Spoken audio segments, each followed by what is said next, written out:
नमस्ते। आप सभी का स्वागत है आज के इस कार्यक्रम में। आज हमारे साथ है भाऊ और ओंकार चौधरी जी। स्वागत कर रहा हूँ भाऊ का, ओंकार जी का। आप सभी से अनुरोध है, कृपया चैनल को सब्सक्राइब करें, वीडियो को लाइक करें और हमारे मर्चेंडाइज स्टोर धर्मापणों पर अवश्य जाएं। भाऊ, ये पृथ्वीराज चौहान ने एक अनाउंसमेंट किया था, मैंने सुना था, और वो कह रहे थे कि साहब की मोदी को ट्रंप उठा के ले जाएगा, जैसे वेनेजुएला वाले को ले गया। तो ये पृथ्वीराज चौहान को सपना कहाँ से आया? क्या मेरी तो समझ में नहीं आ रहा है। ये शायद दिग्विजय सिंह को रिप्लेस करना चाहते हैं। दिग्विजय सिंह की राज्यसभा की सीट खाली हो रही है, तो वैसा ही कोई अतर्क के बात करने वाला चाहिए राहुल गांधी को, तो अपना नंबर लग जाए, इसलिए अतर्क के बातें करते रहते। उनके दिमाग में भी नहीं आता कि भाई मैं बोल रहा हूँ उससे कुछ निकलेगा या नहीं। कोई मजाक है उठा के लेकर जाएगा। एक बात है कि वेनेजुएला की सिचुएशन जो है वो अलग है, लेकिन इनको क्या लगता है कुछ भी कर बोलो चलो। और मैं उसको भी गलत नहीं मानता। क्या है, कुछ अटपटा बोलेगा तो ही मीडिया में उसको चमका देते। तो ये बेचारा पिछले 4-5 साल से भंगार की गोडाउन में पड़े थे, तो अब जाग गए हैं, तो सोचते कि भाई जब तक पब्लिसिटी में नहीं आऊंगा, राहुल की नजर में, सोनिया प्रियंका की नजर में नहीं आऊंगा, तो कुछ अटपटा बोलना चाहिए। 19 दिसंबर को मराठी प्रधानमंत्री बनने वाला था, आपको याद होगा। तो आजकल उन्होंने वो कोर्स लिया है जो मैं मानता हूं कि वो दिग्विजय सिंह को रिप्लेस करना चाहते हैं।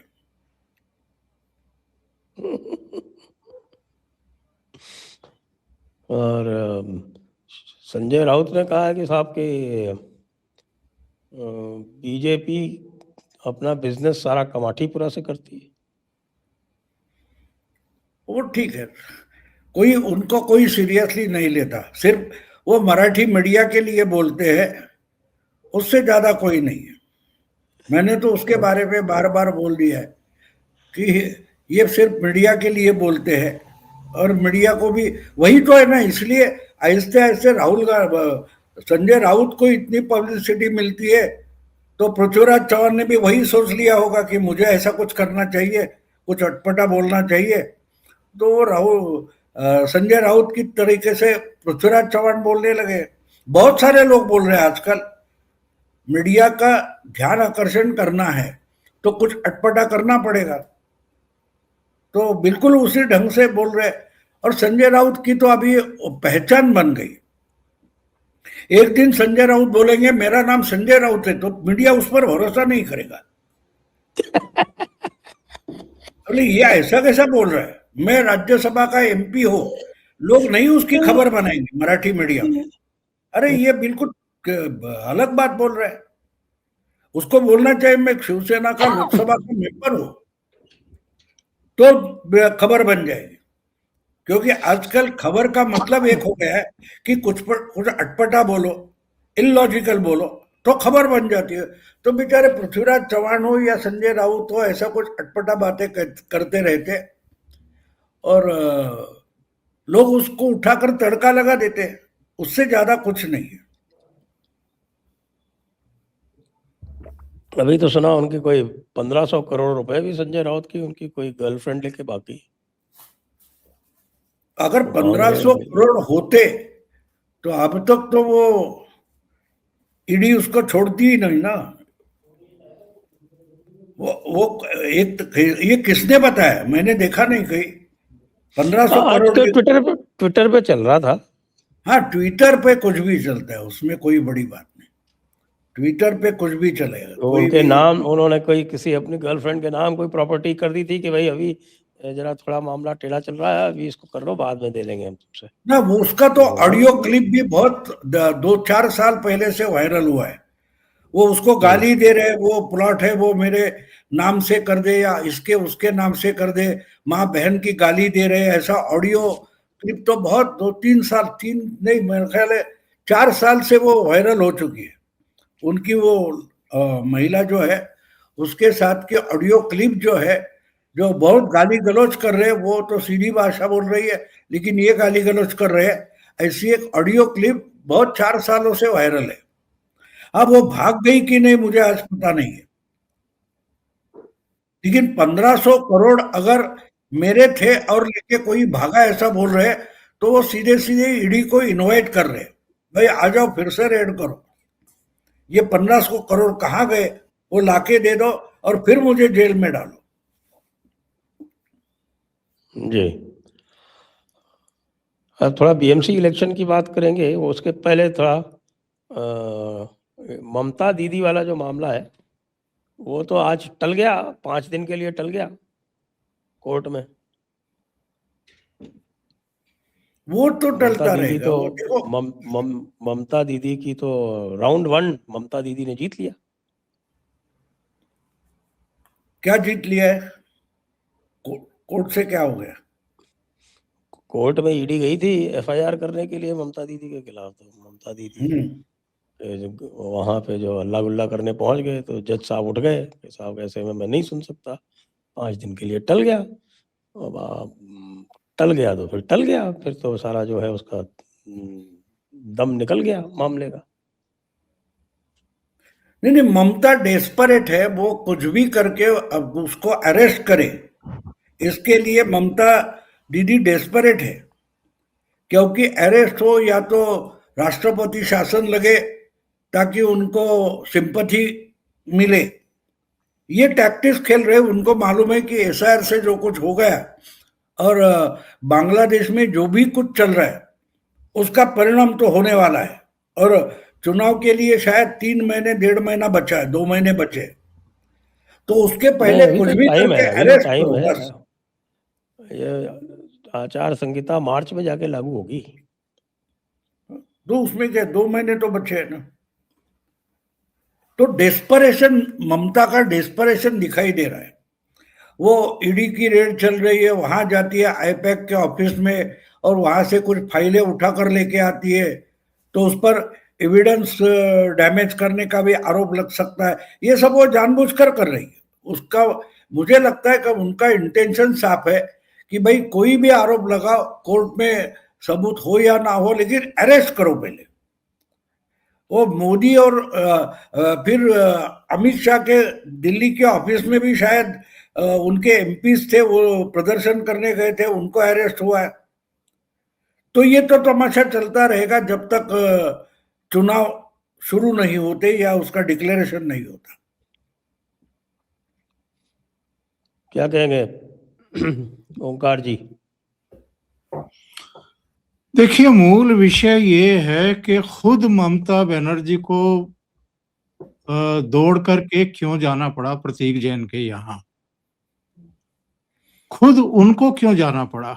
अपनी जगह किसी और को भेज सकती थी, अभिषेक को भी भेज सकती थी, किसी सीनियर और संगठन के कार्यकर्ता को भेज सकती थी कि भाई जाओ जाकर के वो फाइल ले लो। ममता बनर्जी खुद पहुंचती हैं, उनसे पहले कोलकाता के पुलिस कमिश्नर पहुंच जाते हैं कि चीफ मिनिस्टर पहुंचने वाली हैं, और पुलिस की धौंस में ईडी के अफसरों पर दबाव डालती है, प्रेशर डालती है, और लिटरली जो कल प्रेस वक्तव्य जारी हुआ है ईडी की तरफ से, उसमें कहा गया है दस्तावेज छीन कर ले गए संवैधानिक पदों पर बैठे हुए लोग, छीन कर ले गए। तो ऐसा क्या था उनमें कि छीन कर ले जाना पड़ा? और क्या ममता बनर्जी नहीं जानती थी कि जिस तरीके से वो जा रही हैं दौड़ करके, ये सारा मीडिया में आने वाला है?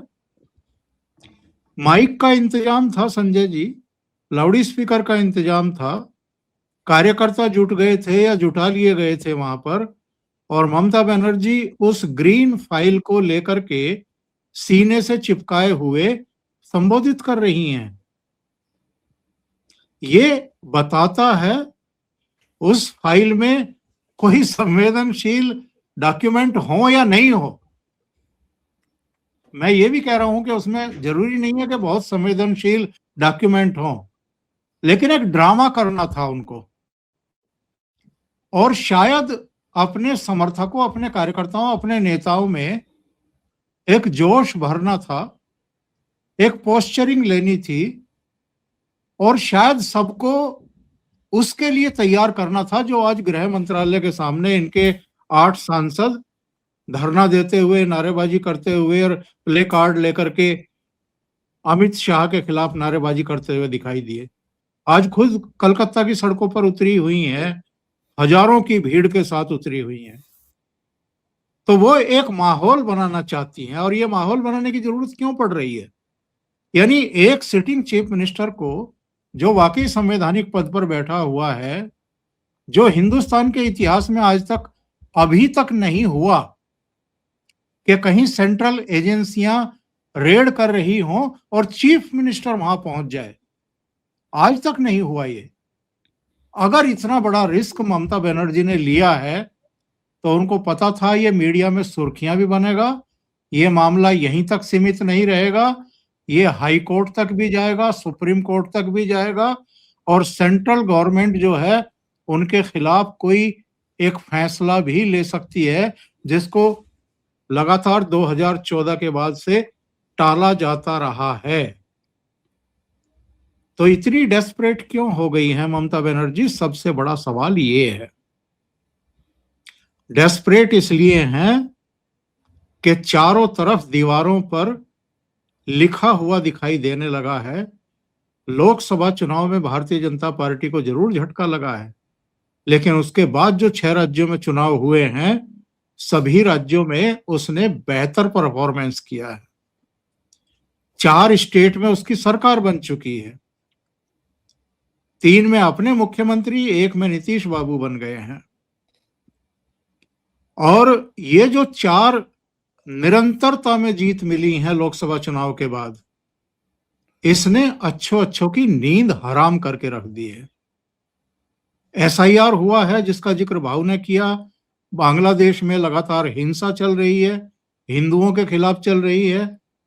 एक एक हिंसा के खिलाफ पश्चिम बंगाल का हिंदू एकजुट हो रहा है। और ये ध्रुवीकरण अगर मतदान तक ऐसे ही रहा, इंटैक्ट रहा, तो ममता बनर्जी जानती हैं कि उनकी 3 जीत और बीच में 3 लोकसभा चुनाव में उनकी पार्टी का परफॉर्मेंस इसलिए रहा क्योंकि वो हिंदुओं को आखिरी समय पर बांटने में कामयाब रही। इसीलिए उनको पता है कि हिंदू नाराज है इस बार। जो भद्रलोक है वो भी नाराज है। आरजीकर मेडिकल कॉलेज से लेकर के कई ऐसे केस हो गए, तो उनके तिरपन कांप रहे हैं साहब। उनको लग रहा है कि इस बार कुर्सी जा रही है, तो इसलिए वो कुछ भी करेंगी। और खास तौर से जो ड्रामेटिक हो सकता है, जो मीडिया में सुर्खियां बन सकता है, जो उनको सहानुभूति बटोरने में सहायक हो सकता है, वो सब करेगी। वरना मुझे एक बात बताइए साहब, एक प्राइवेट कंपनी है जो धंधा कर रही है, सैकड़ों करोड़ रुपया लेती है पॉलिटिकल पार्टियों से और नेताओं से, उनको कुछ सलाह देती है कि आप ऐसा कर लो, वैसा कर लो, इसका वो पैसा कमा रही है। ईडी का कहना है कि 2020 में एक केस दर्ज हुआ, वो नाम बता रही है कि ये सज्जन हैं जिन्होंने हवाला के जरिए, मनी लॉन्ड्रिंग के जरिए गोवा में आईपैक के लोगों को पैसा उपलब्ध कराया। हम उसकी जांच कर रहे हैं, और मनी ट्रेल की जांच करते हुए एजेंसी वहां तक पहुंची है। अब वो कब पहुंचेगी, कब नहीं पहुंचेगी, क्या ये राज्यों के मुख्यमंत्री या पॉलिटिकल पार्टियों के नेता तय करेंगे?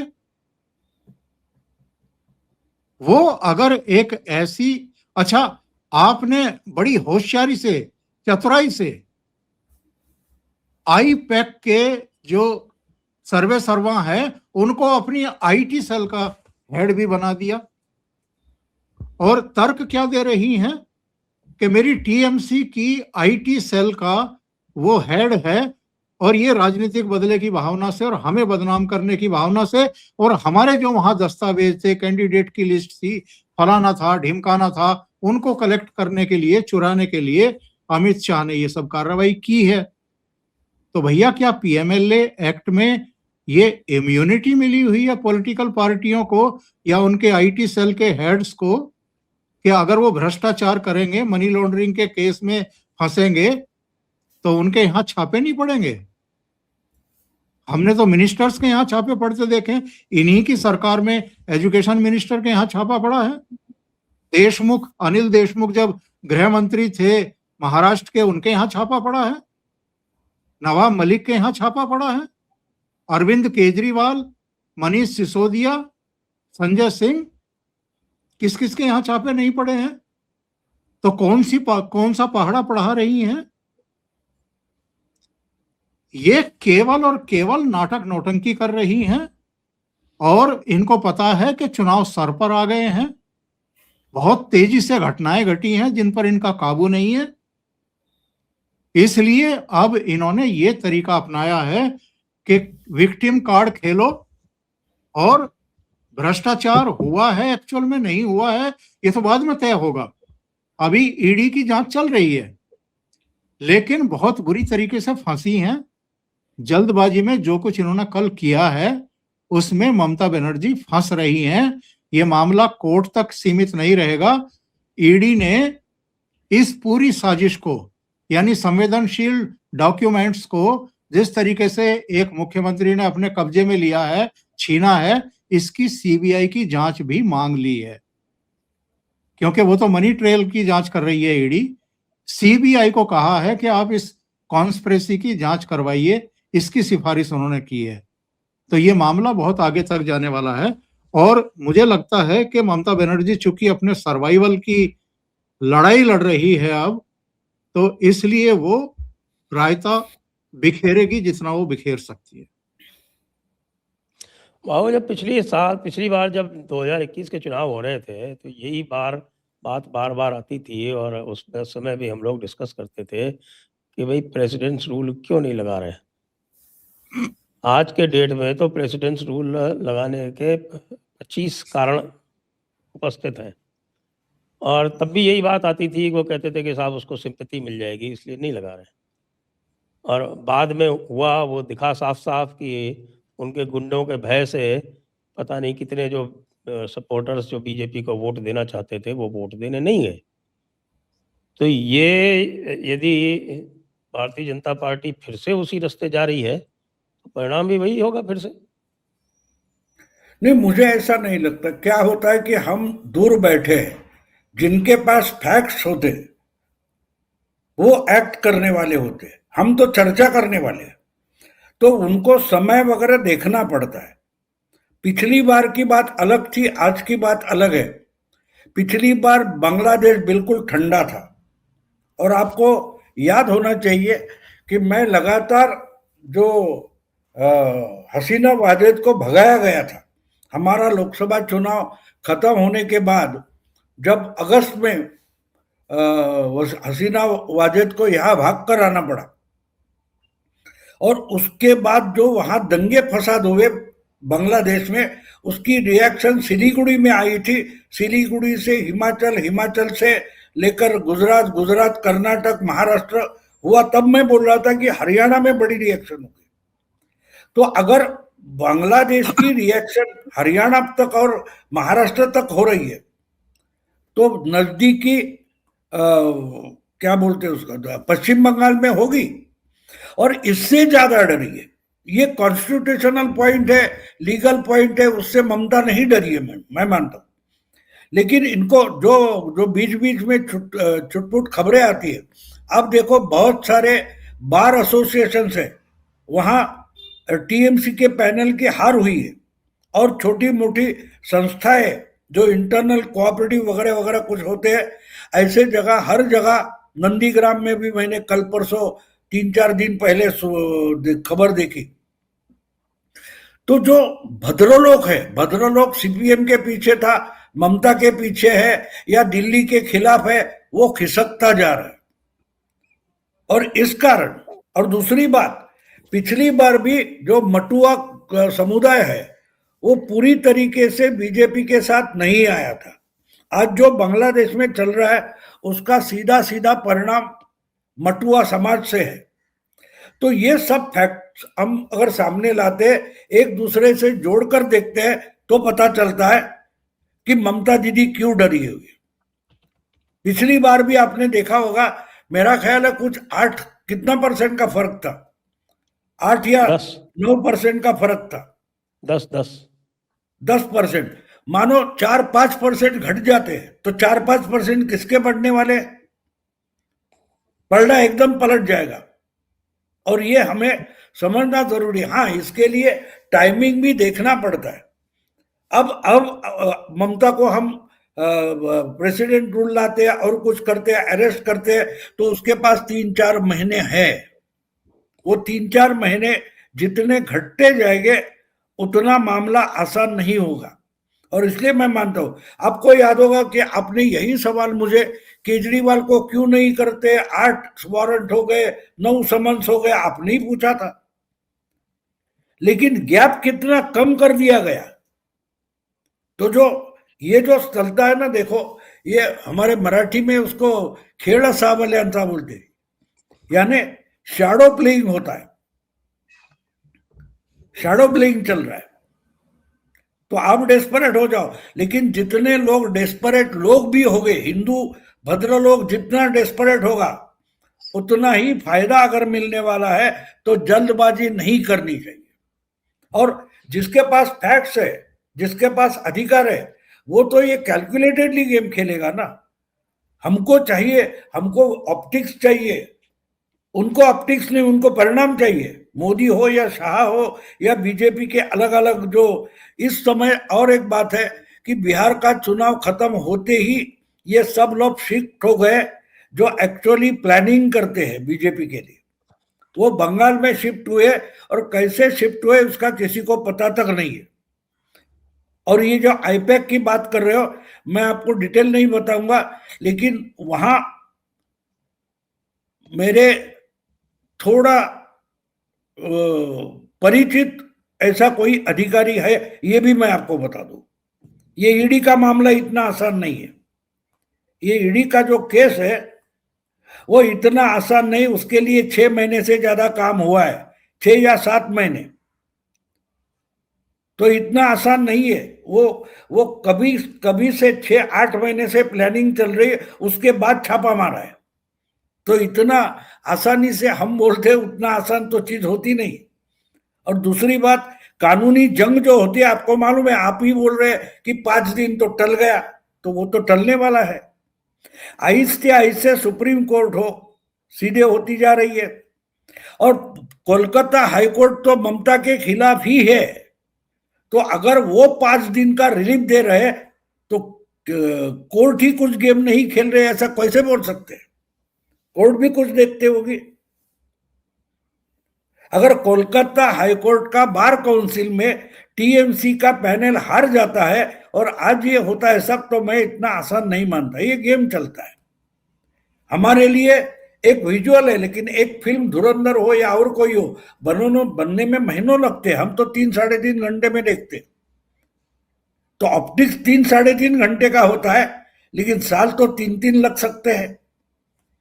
तो मुझे लगता है कि जो टल गया आप बोले, उतना आसान बात नहीं है। और सही टाइमिंग पर मुझे तो पक्का विश्वास है कि राष्ट्रपति शासन लगाकर ही चुनाव होंगे। लेकिन उसके बीच प्लानिंग करने के लिए ममता के पास टाइमिंग नहीं होना चाहिए। इसकी सबसे बड़ी प्रिकॉशन ली जाएगी। जी, ओंकार जी, आपका क्या सोचना है? चुनाव प्रेसिडेंट रूल में ही होनी चाहिए या कि ममता जी को ही वहां बने देना रहना चाहिए चुनाव के समय तक? देखिए, मेरा मानना ये है कि ये परफेक्ट टाइम है जब राष्ट्रपति शासन लागू कर दिया जाना चाहिए। और टीएमसी जिस तरीके से वहां पर चुनाव कराती रही है, जिस तरह कब्जे करती रही है, अपने कार्यकर्ताओं को खड़े करती रही है, जो बीजेपी के वोटर हैं उनको डराती रही है। ये सूचनाएं हैं कि सुबह 10 बजे तक तो उसके लठैत निकलने ही नहीं देते थे वोटर्स को। अब स्थितियां परिस्थितियां बदली हों तो बदली हों। मैं इसलिए भी कह रहा हूं कि अगर केंद्र का मन है और वहां के बीजेपी के जो नेता हैं, शुभेंदु अधिकारी से लेकर के तमाम लोगों, उनका कहना है कि अगर तटस्थ और स्वतंत्र चुनाव कराने हैं तो राष्ट्रपति शासन जरूरी है। तो अगर राष्ट्रपति शासन लगाने का मन है तो इससे परफेक्ट मामला अब हो नहीं सकता। ये एकदम फिट केस है और इसकी पुष्टि कराने की जरूरत भी नहीं पड़ेगी। 6 महीने में आमतौर पर संसद की स्वीकृति लेनी होती है जिस स्टेट में आप राष्ट्रपति शासन लगाते हैं। अभी तो जनवरी है, तो अप्रैल में तो चुनाव ही हो जाएंगे और मई में नई सरकार के लिए जो है वो मतगणना हो जाएगी, तो आपको इसकी पुष्टि कराने की जरूरत भी नहीं है। तो वहां पर फ्री और फेयर इलेक्शन कराना है तो राष्ट्रपति शासन लगा देना चाहिए। इससे इनके हौसले पस्त होंगे, वरना सरकार इनकी रहेगी, तंत्र इनका रहेगा। अब ये सोच करके बार बार आप पीछे हटते रहें कि कहीं ममता बनर्जी इसको मुद्दा बना करके सहानुभूति ना बटोर लें, तो देखिए डर डर करके तो पॉलिटिक्स होती नहीं है। बहुत समय निकल चुका है, बहुत कुछ वहां घट चुका है। मुझे लगता है कि राष्ट्रपति शासन लगा देना चाहिए। भाऊ बहुत सारे लोग जो हैं, देखो देखो, मैं उसको जल्दबाजी क्यों मानता हूं उसका थोड़ा एक्सप्लेनेशन देता हूं। मैं जब बोल रहा हूं कि 3-4 महीने टाइम बहुत होता है, 90 दिन होते, जब जख्म हो जाता है ना तो उसकी जो वेदना होती है वो जितनी गर्मा गर्म होती है तब तब हम जोर शोर से चिल्लाते।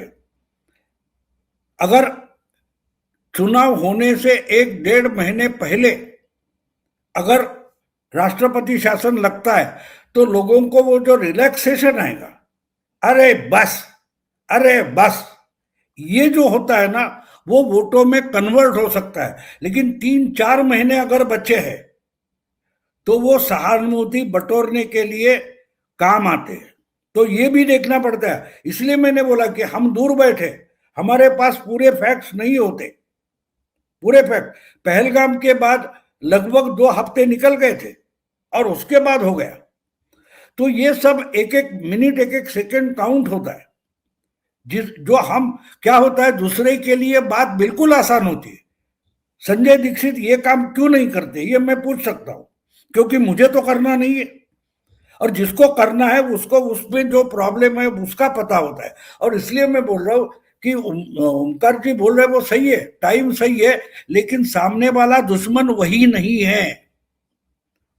देखो, गावस्कर को बॉलिंग करना और वीरेंद्र सहवाग को करना, जो मुझे याद है वो इंजमाम उल हक ने वीरेंद्र सहवाग के बारे में जो बोला है, वो बोला वो किसी बॉलर की इज्जत नहीं करता, वो बॉल की इज्जत नहीं करता, वो क्रिकेट की इज्जत नहीं करता, बस बॉल आया मारो।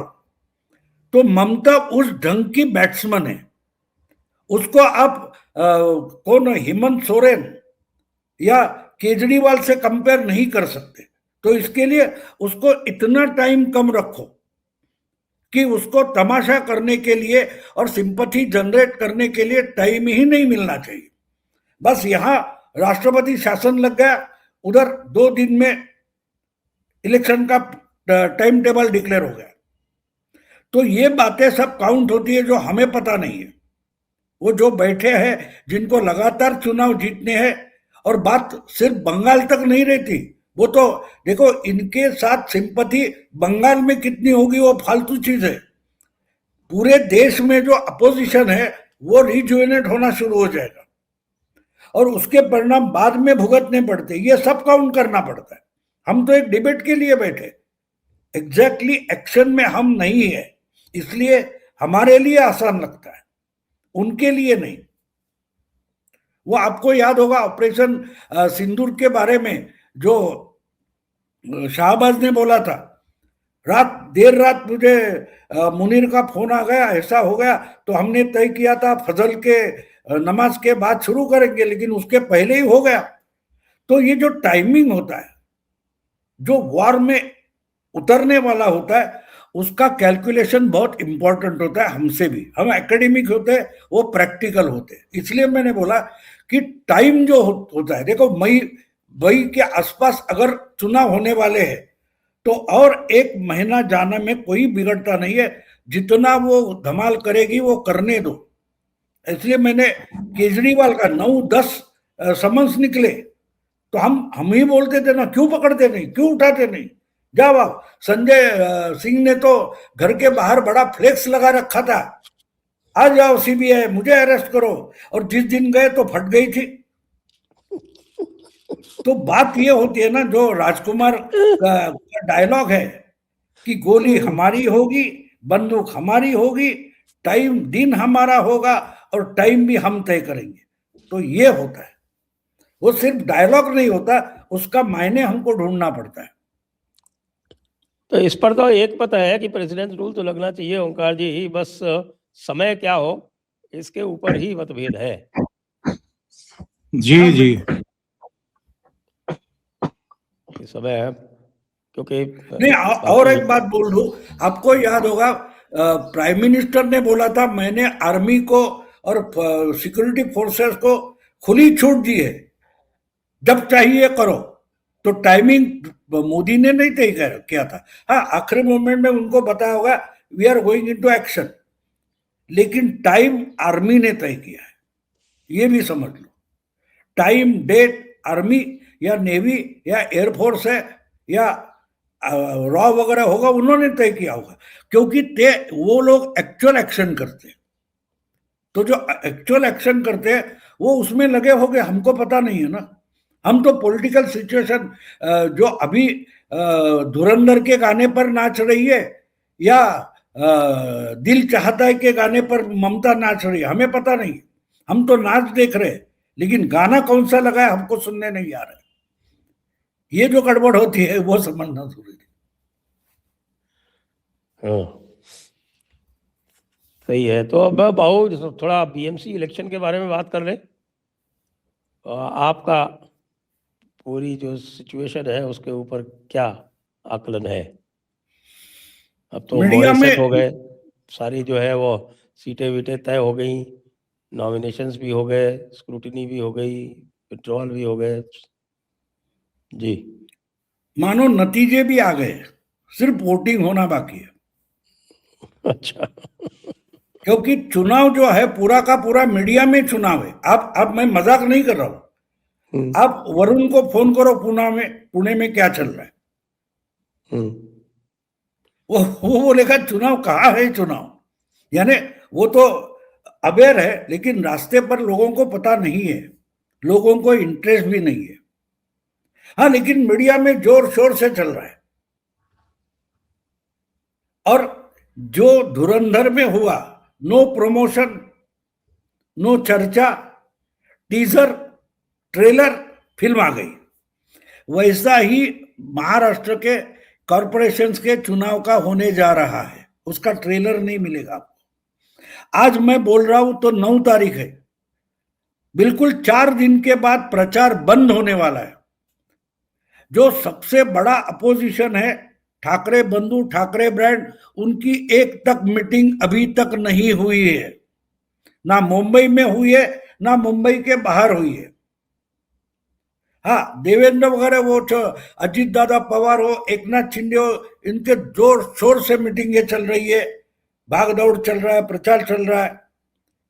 क्योंकि ये लोग लड़ना नहीं चाहते, इतना एक तरफा है। इतना आपको एक मुझे बोलिए कि 2 दिन पहले पर्चा भरने की लास्ट डेट थी 30 दिसंबर। 2 दिन पहले कांग्रेस और प्रकाश अंबेडकर के वंचित बहुजन आघाड़ी का सीट का बंटवारा डिक्लेयर होता है कि 62 प्रकाश अंबेडकर की पार्टी को और बाकी सारे कांग्रेस को, ऐसा कुछ तय हो गया, 185 वगैरह। और 30 तारीख को खबर आती है कि प्रकाश अंबेडकर की पार्टी को जो 62 सीटें मिली थी, उसमें से 18 सीटों पर पर्चे भरे ही नहीं गए। अब दूसरी बात सुनो, 10 दिन पहले वही प्रकाश अंबेडकर बोलते हैं कि हम खुल के बलबूते पर लड़ेंगे, सोबल से लड़ेंगे। 112 जगह पर हमने तैयारी की है, और जिसने 112 सीटों पर तैयारी की है उसको 62 सीटों पर उम्मीदवार तक नहीं मिल रहे, 18 सीटें खाली जा रही है। अरे किसी को 10,000 रुपए दे दो, बोलो ये 5,000 डिपॉजिट कर ले, 5,000 तू शराब पी ले, चिकन खा ले और घर में जाके सो जा। वो जितने थोड़ा सा हमारे नाम बयान पे पड़ेंगे बस हो गया। हारने के बयान लिए अगर आपके पास कैंडिडेट नहीं है तो वो जीतने 112 वाले कैंडिडेट, लड़ने वाले कैंडिडेट कहां से लाओगे? ये हालत है। भाऊ 112 सीटें हारने की बात कर रहे होंगे हाँ, वो 112 सीटें हारने की बात कर रहे होंगे कि हारने की तैयारी कर ली है। नहीं, वो सीटें गिनने की तैयारी करते, लड़ते कभी नहीं, वो सीटें गिनते रहते। तो वो बात कहने का मतलब ये है कि चुनाव, देखो एक बात होती है, जो अपोजिशन होता है, चैलेंजर होता है, वो ज्यादा आवाज करता है, मैं ये करूंगा, मैं वो करूंगा, मैं लड़ूंगा, मैं तुमको हराऊंगा। तो बवाल खड़ा किसको करना है? अपोजिशन को करना है।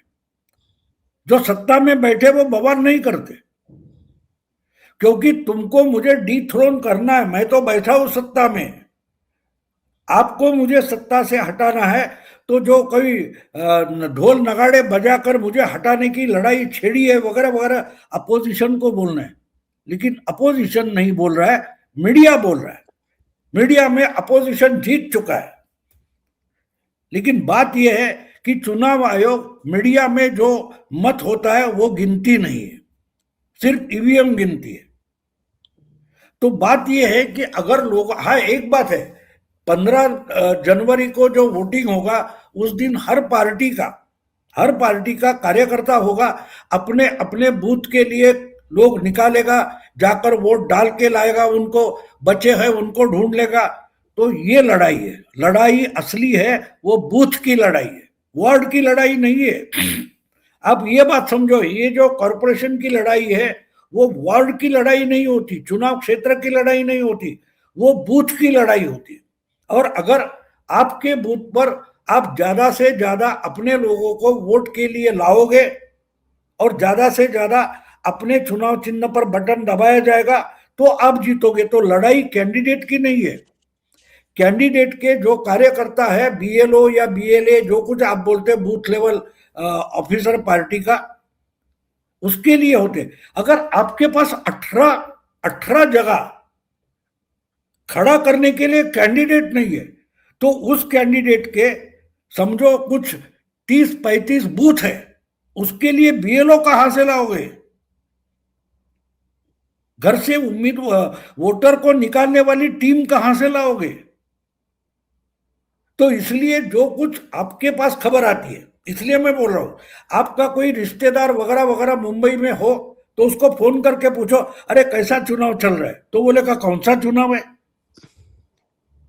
क्योंकि आम जनता में, 90% जनता में चुनाव की हवा नहीं है। इसलिए ये चुनाव जो है वो जो कार्यकर्ता, जिस पार्टी का भी कार्यकर्ता अपने घर से लोगों को उठाकर वोटिंग सेंटर पर लेके जाएगा वो लड़ाई लड़ेगा।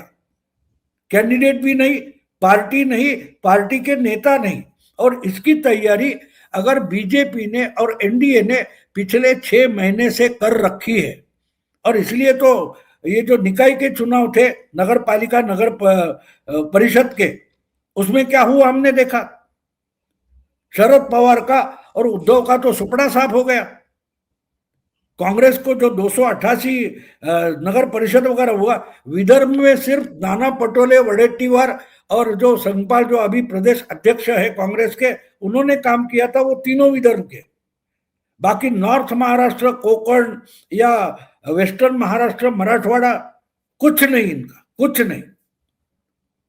तो मतलब क्या, शरद पवार अपने भतीजे के साथ हाथ मिलाए पुणे और पिंपरी के लिए, बाकी का महाराष्ट्र उन्होंने इचलकरंजी, कोल्हापुर वगैरह, सोलापुर छोड़ दिया है। और इन्होंने पूरा बंटवारा किया है। और जो 3 महीने पहले देवेंद्र ने अपनी स्ट्रेटेजी डिक्लेयर की थी कि हम जहां मिले एक बंटवारा कर सकते हैं, सीट का बंटवारा वहां करेंगे, नहीं तो एक दूसरे से लड़ेंगे, लेकिन नतीजों के बाद साथ में बैठना है। ये स्ट्रेटेजी है, यानी अपोजिशन के लिए जगह छोड़ना नहीं है। अगर जगह नहीं बचेगी तो अपोजिशन नहीं बचेगा। इनको कैंडिडेट तक मिलने में मारामारी है। और ये सब मुंबई की लड़ाई तो शिवसेना और एकनाथ और भाजपा और दो ठाकरे बंधु इनमें सिमट गई है।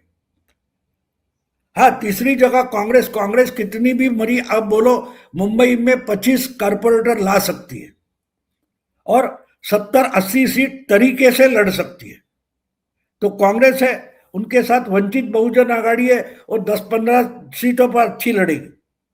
बाकी जहां अबू आजमी है, जहां नवाब मलिक है, जहां एमआईएम मुस्लिम पॉकेट्स में, वो लड़ेंगे। और उसमें और जो एक बात है कि कम से कम 20-25 वार्ड ऐसे हो गए जहां जिन्होंने बगावत की है ये जेन्युइनली निर्दलीय खड़े हो गए, ऐसी लड़ाई होगी। तो अपोजिशन ऑर्गेनाइज होकर नहीं लड़ रहा है, इसलिए बीजेपी स्ट्रांग है। देखो, कमेंट्री बॉक्स से लड़ाई जोर शोर से चल रही है, कमेंट्री जोर शोर से चल रही है, लेकिन मैदान में कोई नहीं, बैट्समैन आके खड़ा है, बॉल नहीं डालने वाला कोई है, ना फील्डिंग करने वाला कोई है, ना कैच लेने वाला कोई है। तो आखिर में रिजल्ट क्या आएगा? अगर दूसरे वाली टीम मैदान में बाउंड्री के अंदर नहीं आई तो चुनाव के नतीजों के दिन वो हार गए, जो मैदान में पहुंचे थे वो जीत गए, यही डिक्लेयर होगा। और क्या होगा? और कुछ 68 जगह तो अनअपोज आ गए ना, उसमें से बहुत सारे आखिरी दिन जाकर वह पर्चा वापस ले लिया। अब आपने चुन चुन कर, उद्धव ठाकरे की पार्टी हो या अपोजिशन की पार्टी हो, उनके चुन चुन कर आखिरी दिन डिक्लेयर किए हुए कैंडिडेट भी वापस लेने के दिन, विड्रॉल के आखिरी दिन जाकर 2 घंटे पहले विड्रॉ कर लेते हैं। ये इनकी तैयारी है। जो हमने देखा है कि जो टीटीपी या बलूचिस्तान में चल रहा है, पाकिस्तानी आर्मी के लोग ट्रक वगैरह लेके, जीप लेकर जाते हैं पेशावर वगैरह, वो उनको भगाते हैं नंगा करके, हथियार भी लेते, यूनिफॉर्म भी निकाल के देते और नंगा करके भेज देते। बिल्कुल वही हालत महाराष्ट्र की कॉरपोरेशन चुनाव में अपोजिशन की होते हुए मैं देख रहा हूं। और इसलिए मैं मानता हूं कि 150 से ज्यादा मुंबई में, बीएमसी की बात करो, 150 से ज्यादा एकनाथ शिंदे और बीजेपी के 150 से 175 तक चुनकर आएंगे। बाकी ठाणे में एकनाथ की होगी, कल्याण डोंबिवली में दोनों का भागीदारी होगा। कम से कम 20 कॉरपोरेशन ऐसे कि शिवसेना बीजेपी के पास रहेंगे, यानी एकनाथ और देवेंद्र के पास रहेंगे। भिवंडी, मालेगांव, ये 2 कॉरपोरेशन ऐसे कि जहां मुस्लिम बहुल पॉपुलेशन है, तो उसकी मुझे गारंटी नहीं है। दूसरी बात, जो विरार वसई का कॉरपोरेशन है, वहां एक तरफा वहां का लोकल लीडर है हितेंद्र ठाकुर, उनकी बहुजन विकास आघाड़ी करके वो है। और कोल्हापुर एक ऐसा सिटी है कि जहां लोकल इलेक्शन में पार्टियां नहीं चलती, लोकल पैनल बनते, तो उसकी तो ये 4 या 5 कॉरपोरेशन छोड़ो 29 में, तो 20 से 22 कॉरपोरेशन में क्लियर स्वीप हो जाएगा। पुणे में बीजेपी आ जाएगी। और बीजेपी आ जाए, कोई भी आ जाए, लॉयल अपोजिशन होगा। अपोजिशन में अजीत दादा बैठेगा, शरद पवार भी उनके ही साथ आ गए।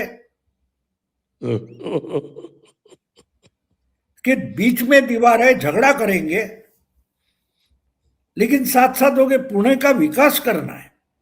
इसलिए हमने सपोर्ट किया, ऐसा अपोजिशन में बैठे हुए अजीत दादा के लोग बोलेंगे। ठीक है भाई, 10 और कुछ होते हैं अलग अलग कमिटियों के, एक अध्यक्ष उनको भी दिया जाएगा, उसमें कौन सी बड़ी बात है। लेकिन बीच में अपोजिशन के लिए स्पेस बचता ही नहीं। ये देखिए, महाराष्ट्र में अपोजिशन सिमटता जा रहा है, ये समझने की बात है। यानी एक तरीके से गुजरात होते जा रहा है। गुजरात में अपोजिशन कौन है, अपोजिशन का लीडर कौन है, अपोजिशन का प्रदेश अध्यक्ष कौन है, आप बता भी नहीं सकते।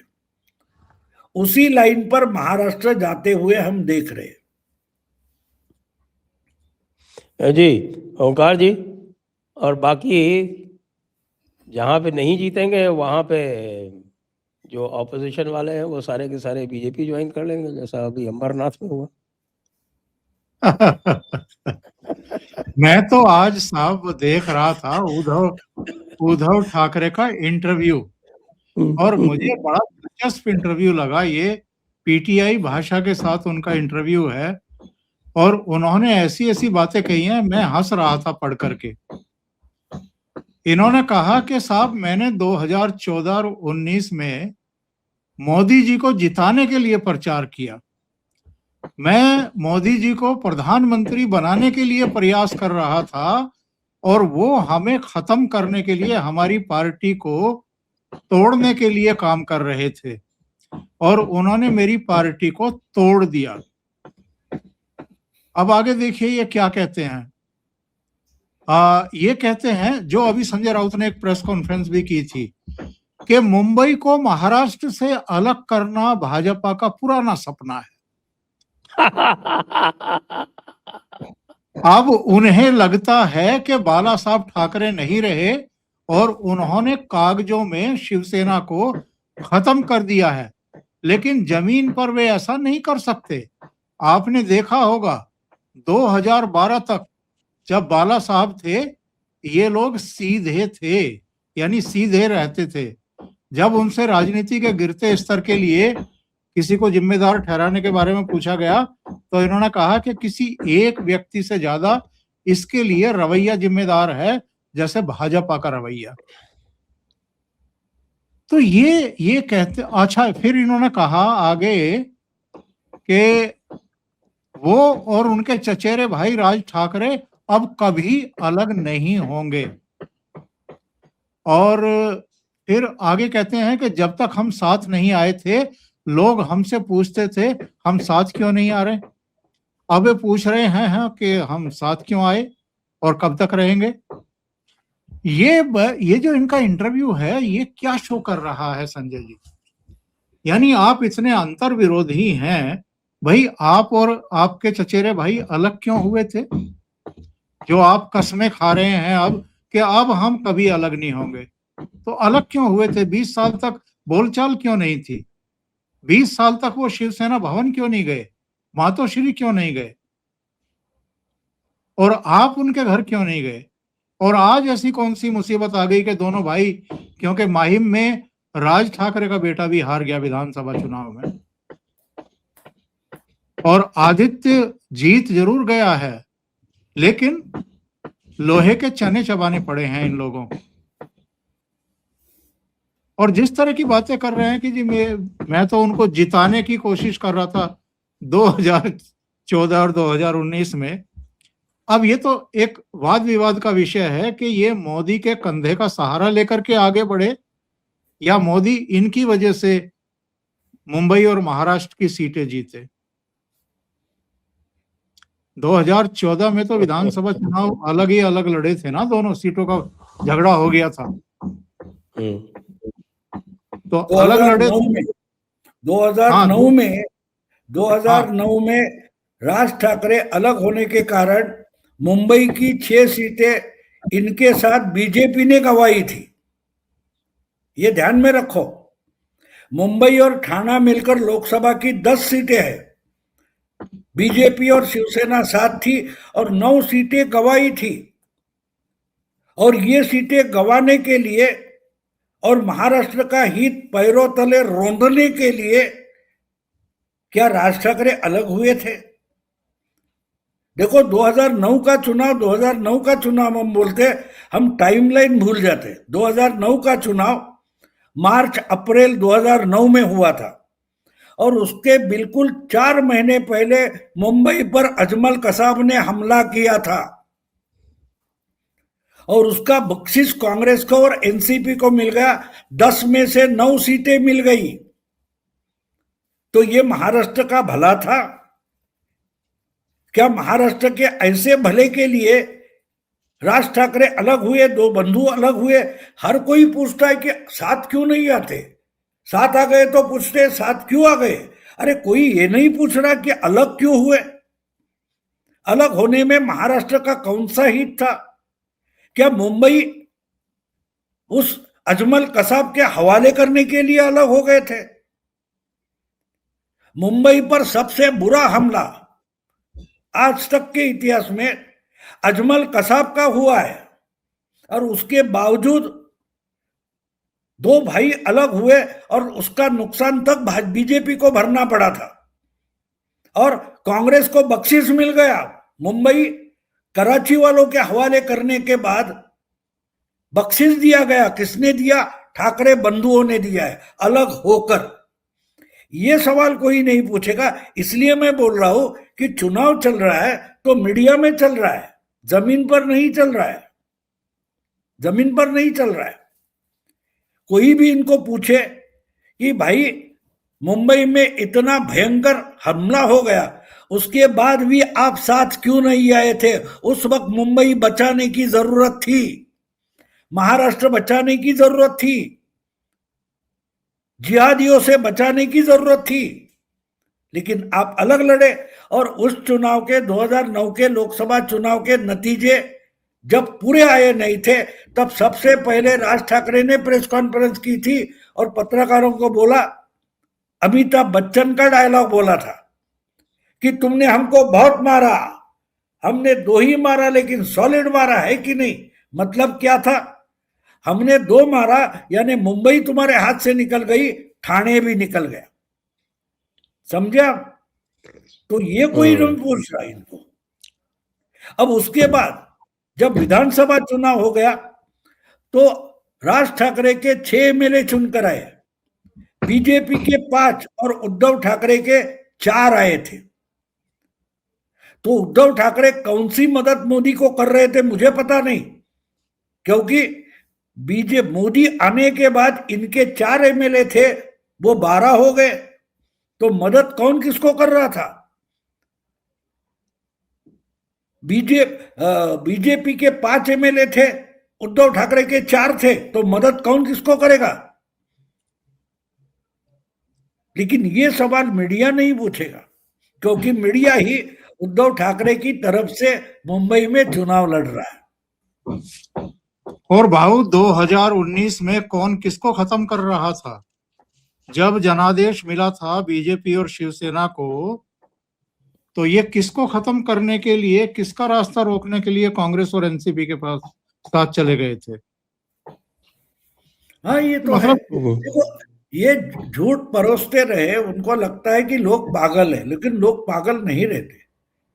अब हमारे रिपब्लिक जो है हमारा, उसकी उम्र 80 होने को आई है। ये छोटा बच्चा नहीं है, एक झुनझुना पकड़ा दो और खेलते बैठेगा। हाँ, मीडिया बच्चा है, उसको ये ऐसा कुछ झुनझुना दे देते, बस बैठते खेलते खेलते खेलते। लेकिन आम वोटर जो है सवाल पूछ रहा है कि 20 साल अलग क्यों थे, ये बोलो। ये जो रास्ते पर घूमने वाले यूट्यूबर है, वो पूछते उनको, लोगों को पूछते हैं तो बोलते बाद में इकट्ठा क्यों आए, बाद में अलग क्यों हुए, ये पहले बताओ। ये लोग पूछ रहे हैं, मेन स्ट्रीम मीडिया वाले वो सवाल नहीं पूछेंगे। तो कहने का मतलब ये है कि लोग अभी उतने पागल नहीं रहे। देखो, मैं तो, मेरी उम्र स्कूल के बच्चे की थी, 56-57 में जब महाराष्ट्र का आंदोलन हुआ, तब मैं स्कूली बच्चा था। मैंने वो आंदोलन, मुंबई में कर्फ्यू देखी है मैंने, गोलीबारी में लाशें पड़ते देखी हुई है, रास्ते पर रोककर बसें जलाई गई वो मैंने देखी है। इन्होंने नहीं देखी, उनका जन्म तक नहीं हुआ होगा। कहने का मतलब ये है कि इनको लगता है लोग पागल है, लोग कुछ भी बोलेंगे फेंकेंगे। हाँ, इमोशनल लोग होते हैं वो सुनते हैं, क्योंकि बहुत बार ये होता है कि हम किसी का तिरस्कार करते, नफरत करते हैं, तो उसके खिलाफ सुनना हमें अच्छा लगता है। पाकिस्तान अगर जिम्बाब्वे से भी हारे तो हमें अच्छा लगता है ना, क्योंकि हम पाकिस्तान से नफरत करते। हराया तो हमने नहीं, जिम्बाब्वे ने हराया। या अफगानिस्तान ने हराया, लेकिन इंडियन खुश हो जाते। क्यों खुश हो जाते? वैसे ही मोदी का, बीजेपी का नफरत करने वाले जो लोग हैं, उनके लिए इनकी भाषा अच्छी लगती है, वो तो सुनेंगे, लेकिन वो सच्चाई नहीं होती। और जब आप आत्ममग्न हो जाते हो तो सच्चाई देखी तक नहीं जाती, सुनी नहीं जाती। आपके दिमाग में है वही देखते हो और वो सच्चाई मानकर चलते हो, तो चलते रहो, कोई बात नहीं। आपको भी याद होगा कि विधानसभा चुनाव के बार समय में 200 बोल रहा था, तो यहाँ के पत्रकार अब भी चौंक गए थे, कहां से ला रहा है भाऊ आंकड़े। तो मैं वो साइकोलॉजी जानना चाहता हूं। मैं सर्वे नहीं लेता, लेकिन लोगों की साइकोलॉजी ढूंढने की कोशिश करता हूं कि जो बोलते नहीं। लेकिन आप एक काम करो, आप थोड़ा समय निकालो, और जब से ये 24 दिसंबर को इन्होंने 2 भाइयों ने साथ आने की घोषणा की है, वहां से लेकर आज तक जो कोई विजुअल आपके साथ है जहां भाई इकट्ठे हैं, आप देखोगे राज ठाकरे की बॉडी लैंग्वेज देखो, मैं इसमें नहीं हूं, बॉडी लैंग्वेज बताती है कि वो पूरे इन्वॉल्व। राज ठाकरे जिसकी माइंडसेट जो है वो एग्रेसिव है, लेकिन युति की घोषणा करने के बाद राज ठाकरे कितने डिफेंसिव पर है, देखो, बहुत डिफेंसिव पर। पीछे पीछे उनको जो खड़े होते हैं, साथ में खड़े होते हैं, कहीं भी उनका पूरा देह बोली देखो, बॉडी लैंग्वेज, कि मैं यहां फिजिकली हूं लेकिन इनके साथ इन्वॉल्व नहीं हूं, ये उनकी बॉडी बताती है। और बॉडी लैंग्वेज का जो साइंस है वो बताता है कि जो शब्द होते हैं वो 93% काम नहीं करते, 93% बॉडी बोलती है, शब्द 7% बोलते हैं। तो इसलिए जो ऑप्टिक्स उपलब्ध है दोनों भाइयों का, वो देखो, जितने खुले तौर पर उद्धव ठाकरे, आदित्य ठाकरे रिएक्ट होते, उतने राज ठाकरे नहीं होते, अमित ठाकरे भी नहीं होते। तो खबर वहां है, लेकिन हमारी कैमरा वाली मीडिया ऐसी है कि उसको कैमरा पर भी पकड़कर वो समझ नहीं पाते। ठीक है, देखते क्या होता है। भाऊ आज तो भाऊ आदित्य ठाकरे ने अद्भुत ज्ञान दिया है। मैंने वैसे स्वाति जी को भेज दिया वो वीडियो क्लिप, वो आपको भेज देंगी। एक इंटरव्यू में इन्होंने कहा कि ये बीजेपी वाले जिस तरीके से न्यूयॉर्क के मेयर का विरोध कर रहे हैं, उसी की वजह से तो अमेरिका सरकार ने, ट्रंप ने टैरिफ लगाया है भारत पर। बिल्कुल। अब आपको आदित्य ठाकरे लेवल का एक चुटकुला सुना के समाप्त करता हूं, और वो चुटकुला ट्रंप से संबंधित है। तो ट्रंप ने जो वेनेजुएला की जो ऑपोजिशन लीडर है मैकाडो, जिनको नोबेल प्राइज मिला, और जिसकी वजह से वो नाराज है उससे कि इसने नोबेल प्राइज कैसे ले लिया मेरी जगह पे, और उनको कहा है, एक इंटरव्यू में कहा है कि भाई देखो, ये मैकाडो जो है वो अगले हफ्ते यानी आने वाली है यूएस में, तो मैं ये उम्मीद करता हूँ कि वो जो नोबेल प्राइज उनको मिली है वो मुझको दे देंगी, तो उसके बाद फिर मैं उनको वेनेजुएला का प्रेसिडेंट बनाने पे विचार करूंगा।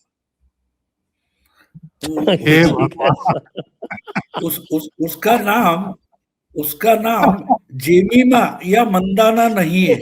आपको याद होगा, मेरा ख्याल है जेमिमा या मंदाना नाम की कोई हमारी क्रिकेटर थी, उसने साउथ अफ्रीका की हारी हुई टीम की किसी लड़की को अपना मैन ऑफ द मैच दिया था। तो उसका नाम मंदाना या जेमिमा नहीं था। हाँ, भाऊ हर शाख पे पप्पू बैठा है, अंजाम गुलिस्ता क्या। इसी के साथ इनसे बात भी डर कर करो, नहीं तो ये बोलेंगे कि उल्लू भर पानी में मरो। अबे चुल्लू, तू उल्लू भर पानी में मर, ऐसा बोलेंगे। इनके शब्द भी, उनका शब्दकोश अलग है, हमारा अलग है, वो प्रॉब्लम। जय हिंद, जय भारत, वंदे मातरम। नमस्कार।